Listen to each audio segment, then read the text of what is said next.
최신형으로 새로 만들어서 보내달라 해서 지금 북에 포탄 만드는 군수공장 또 무기 만드는 군수공장은 지금 24시간 지금 풀 가동을 하고 있습니다. 덕분에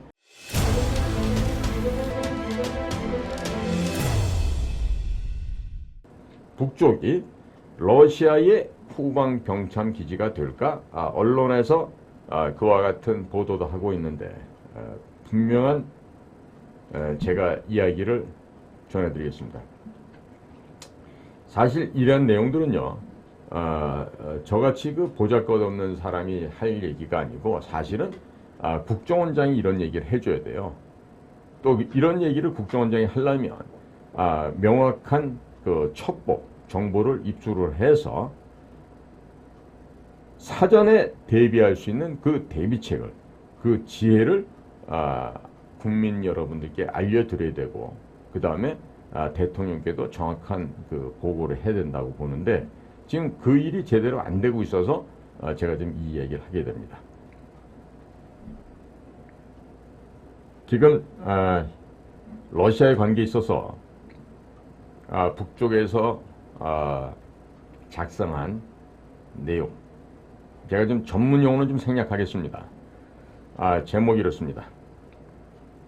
경애하는 최고 일용도자 김정은 동지의 2023년 몇 월 며칠 비준 방침, 이런 내용이고요. 제목이 미제란 것은 미제국주의를 얘기하는 겁니다. 남조선 적대 세력에 의한 반공화국 책동을 짓부시고 북방력 강화를 위한 국제적 연대에 필요한 방침 집행 정형을 료해한 자료와 대책안, 이렇게 해서 평양의 당 가운데 가장 중요한 역할을 하고 있는 이에 당 조직 지도부에서 작성한 내용이 되겠습니다. 지금 이러한 내용들은요,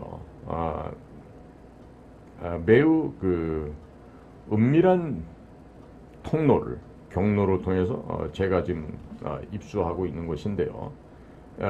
제가 이 내용을 그대로 읽기보다는 제가 내용을 갖다가 국민 여러분께 전달을 드리겠습니다. 지난 그 7월 27일 날 북한 괴뢰 자식들이 하는 얘기는 그날을 휴전일이란 얘기는 안 하고 무슨 전승절이라고 이런 개소리들을 하고 있는데요. 그때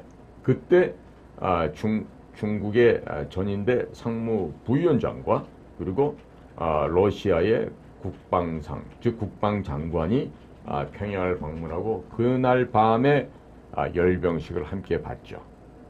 그리고 난 이후에 이 방안이 지금 발표가 된 것입니다. 그래서 러시아와 함께 두 국가가 공동의 적, 즉 미국, 일본, 한국에 대항해서 함께 대항하면서 전면적이고 그리고 아주 총체적인 군사 방면의 교류를 통해서 양국 간의 우위와 협력 관계를 더욱더 강화시키는 한편, 그리고 그로 말미암은 양국 간의 국방력을 공고하게 강성시켜서 결국에 적들에 대항해서 싸우겠다.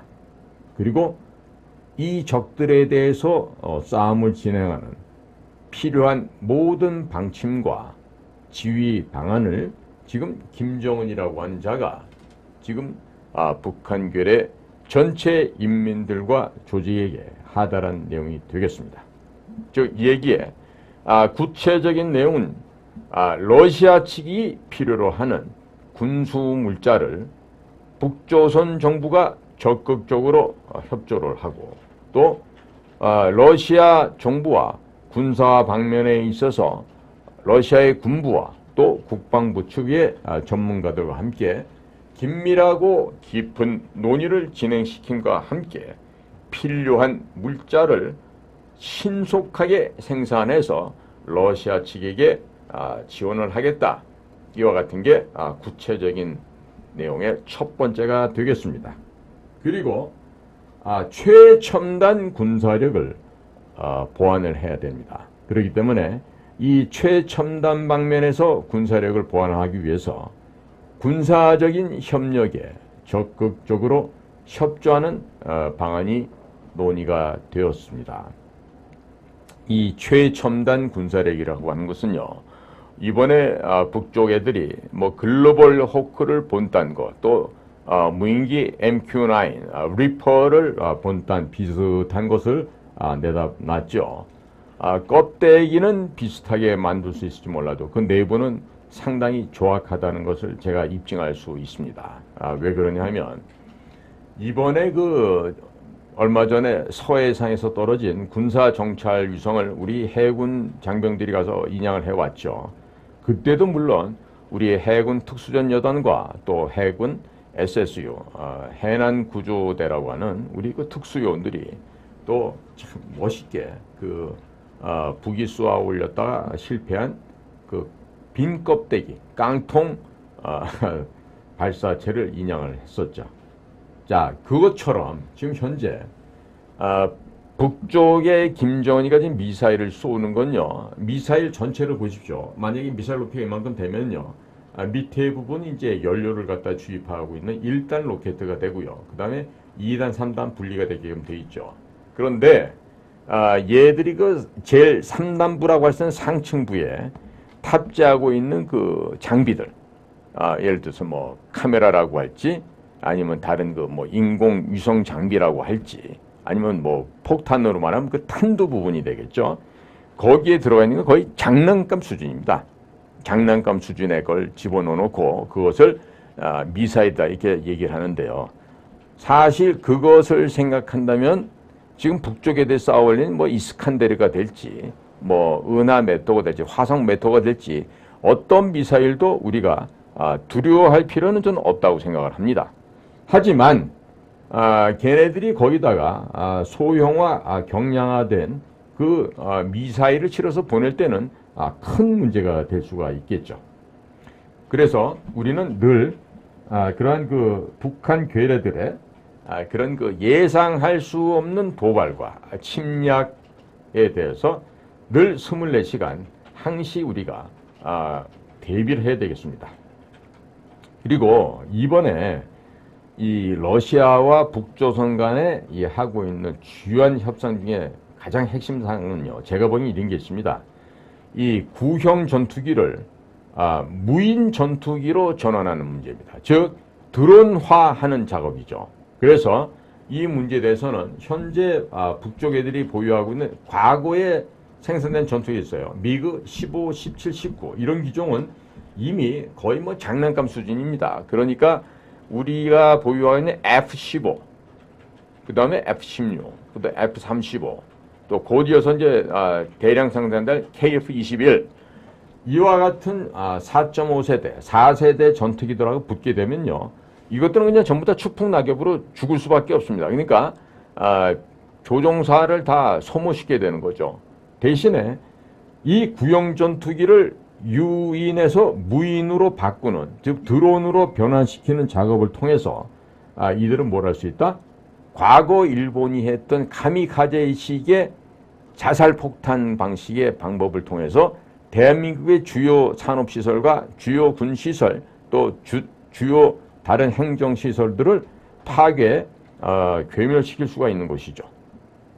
자, 그런데 우리가 카미카제 같은 경우는 일본 제국주의가 사람을 갖다가 함께 비행기와 함께 미국의 함정에 부딪히게 함으로써 인명 손상이 동시에 발생했던 자살 폭탄 공격이 되겠습니다. 그런데 지금 북쪽 아이들이 지금 하고 있는 짓은요, 러시아의 기술을 도입을 해서 현존하고 있는 비행기를 유인해서 무인으로 바꾸는 이 작업을 하고 있는 거예요. 그러니까 여기는 대단히 조심해야 됩니다. 과거는 경보병 여단 혹은 특수 8군단을 AN2라고 하는 그 복엽기가 있습니다. 나무로 주로 이렇게 이루어진 비행기가 있는데 레이더에 안 걸리기 위해서 그렇게 하는 거죠. 이런 비행기를 통해서 대한민국의 후방에 특수병력을 먼저 남침시킴으로 인해서 후방을 교란시켜서 대한민국을 3일 만에 집어삼키겠다는 것이 과거 김일성 시절부터 갖고 있었던 대남 적화 전술의 한 방책이기도 했습니다. 그런데 이들이 지금 이제 국력에 있어서 또 과학기술상에 있어서 너무나도 극심한 대한민국과의 이 차이를 격차를 좁힐 수가 없다 보니까 이런 식의 지금 도발을 하기 위해서 러시아와 지금 논의를 하고 있다는 한 점이죠. 지금 언론에서 이 유사한 얘기들을 아마 찾아보고 있는데 지금 다른 언론사에서 발행을 한 뉴스들 갖다 이제 카피를 해야 되죠. 또 그 카피한 내용을 가지고 마치 내가 취재한 것처럼 어느 정도 또 포장을 해야 되겠죠. 그러다 보니까 제대로 된 지금 뉴스 언론 보도가 잘 안 되고 있어요. 자, 그래서 이 문제에 대해서 오늘 제가 다시 한번 국민 여러분께 짚어드리는 것입니다. 그리고 지금 우크라이나와 러시아가 지금 전쟁을 하고 있습니다. 그리고 이후에 이 전쟁 이후에 재건 사업, 리컨스트럭션이라고 하는 이 재건 사업이 전개가 될 텐데요. 그 재건하는 그 건설 현장에 북조선 노동자들, 특히나 건설 방면의 노동자들이 그 재건 사업에 참여할 수 있는 그 방안에 대해서도 지금 이들이 합의를 하고 있어요. 대신에 지금 군병력을 파견하기로 했던 이 부분들은요, 전혀 지금 실행을 못하고 있습니다. 대량 탈북이 예상되기 때문에 중간에 행방불명 내지는 전사 처리로 하고 없어질 이 북한의 특수군 병력들, 대부분이 제대 병력이긴 하지만 그렇더라도 이들을 현장에서 탈출시키지 못하게 하기 위해서 지금 병력 지원은 금지가 되어 있다고 하는 점을 다시 한번 확인합니다.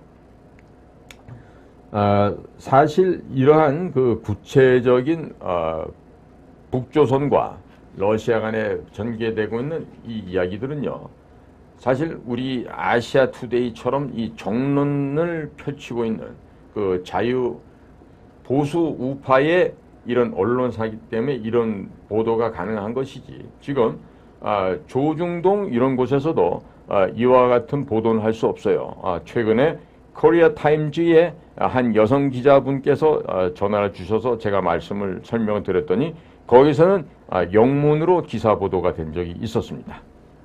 자, 국민 여러분, 지금 북에서 지금 전개되고 있는 이런 갖가지 변동상에 대해서요, 지금 언론에서는 뭐 북한이 러시아의 후방 병참 기지가 되는 것이 아닌가, 그리고 미국에서도 북한 괴뢰와 러시아 간 사이에 탄약 공급 등 무기 거래 협상이 진전되는 것이 아닌가, 이런 예상을 하고 있는데 이 예상을 해서는 안 됩니다. 이미 실행이 되고 있고요.